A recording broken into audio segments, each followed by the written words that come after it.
You hear about a confession, and some quiet part of you decides the case is over, because innocent people don't say they did it, right? That reaction feels reasonable. It feels almost moral.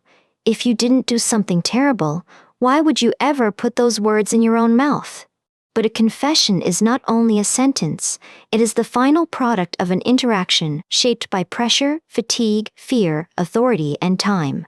To understand false confessions, we have to stop imagining ourselves calm, rested, and free to leave. Custody changes the psychology of choice. The Innocence Project reports that 29% of its DNA exoneration cases involved false confessions. Not rumors, not hypotheticals, cases where later evidence contradicted the admission. Still, the intuition protests. Maybe other people break. Maybe vulnerable people get confused. But you know yourself. You would hold the line. In 2024, a Campbell systematic review synthesized 27 research articles, 29 individual studies, and 81 effect sizes on interrogation methods and confession outcomes. The review separated accusatorial methods from information gathering methods. One starts with suspicion and pushes toward admission. The other starts with questions and seeks an account.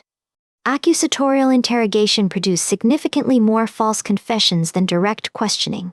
The combined odds ratio was 3.03, which is not a small psychological difference. Accusatorial pressure often works by closing exits. The suspect is told the question is no longer whether they did it, but why. Compared with information-gathering approaches, accusatorial methods produced even more false confessions. The Campbell review estimated a combined odds ratio of 4.41. Haas. Under enough pressure, the mind can shrink its timeline. The future trial becomes abstract. The room, the voice, the exhaustion become everything. Kassin and colleagues' 2025 update identifies risk factors, including prolonged custody, isolation, false evidence, minimization themes implying leniency, and the phenomenology of innocence. That last phrase matters. The phenomenology of innocence means innocence feels protective.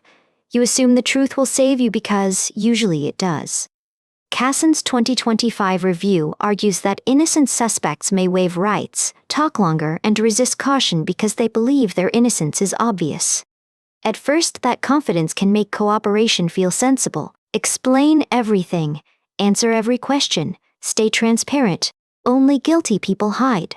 The Innocence Project notes that people who falsely confessed were interrogated for up to 16 hours on average before admitting to crimes they did not commit. 16 hours is not a conversation, it is a slow dismantling of attention. Hunger enters. Sleep debt enters. The body starts negotiating. Then comes false evidence. We imagine evidence as information. Inside an interrogation, evidence can feel like reality itself, especially when delivered by authority. Kassin and colleagues identify false evidence ploys as a major risk factor, telling a suspect that fingerprints, witnesses, or tests already prove guilt.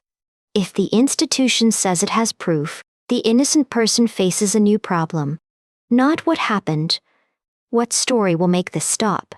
The 2025 update also flags minimization, themes that morally soften the act or imply the consequences will be lighter if the person agrees. Imagine hearing again and again that this was understandable, an accident, a mistake, something anyone might do under stress. Softly, the confession begins to look less like doom and more like a door. A terrible door, but still, a door. The Campbell review drew from controlled interrogation research, including mock crime paradigms. That matters because laboratories can isolate tactics, even when stakes differ from real life. Critics are right to ask whether a mock accusation can reproduce a murder investigation. Psychology should be honest about what experiments cannot simulate. But wrongful conviction data are not laboratory artifacts. The Innocence Project reports 257 victories and 205 DNA exonerations among its clients, current in 2026. Once a confession exists, it can contaminate everything around it. Witnesses reconsider.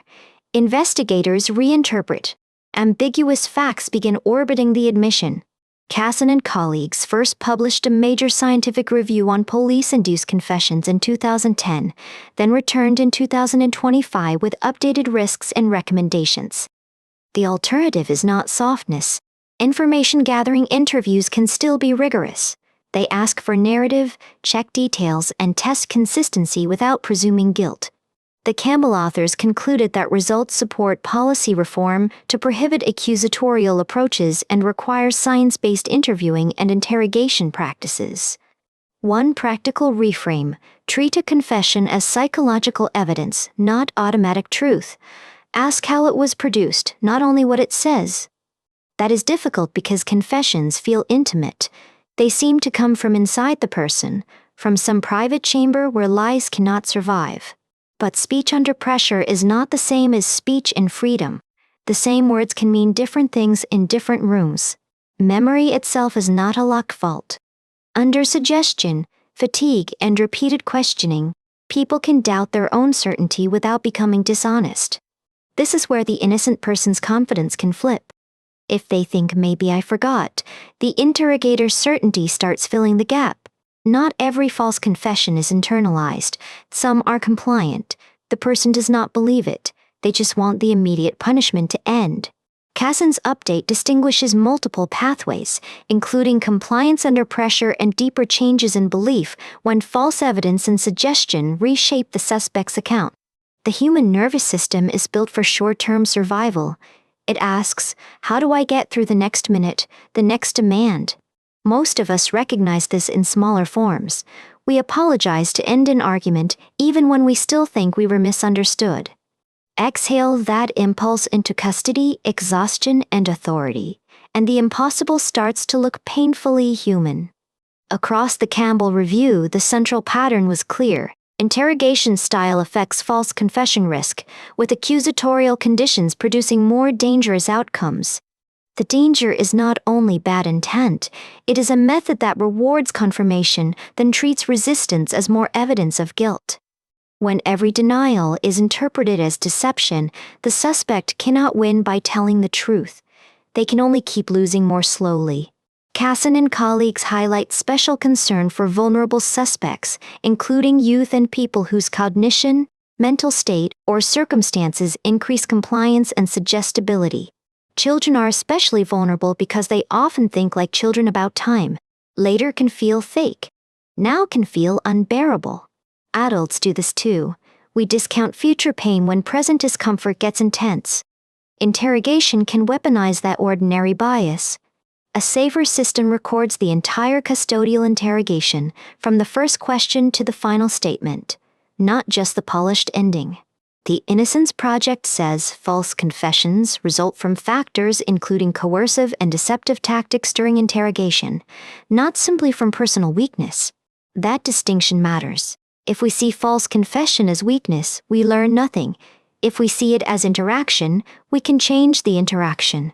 When you hear about a confession, consider asking, was the person isolated, sleep-deprived, lied to about evidence, promised relief even indirectly?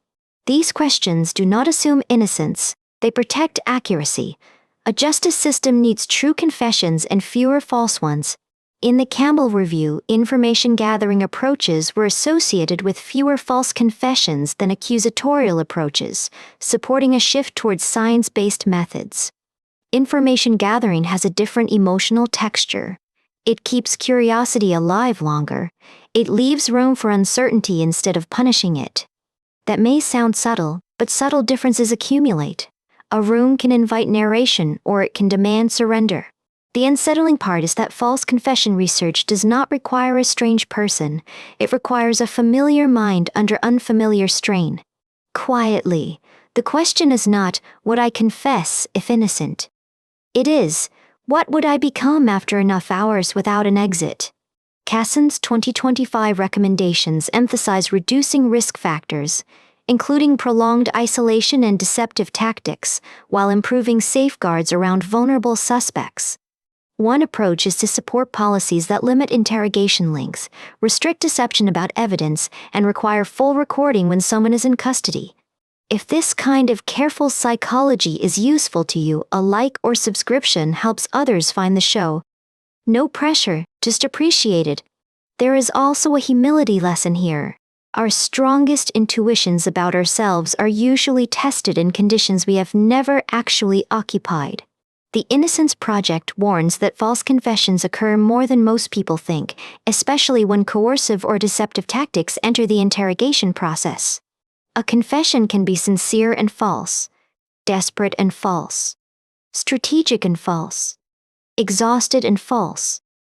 That is what makes it so hard to understand. We want language to reveal truth, but under pressure, language can become a survival tool shaped more by escape than memory. So, the mature response to a confession is not cynicism. It is disciplined curiosity. Who said what, under what conditions, after how long? The Campbell Review's policy conclusion is direct. The evidence supports moving away from accusatorial interrogation and towards science-based interviewing practices.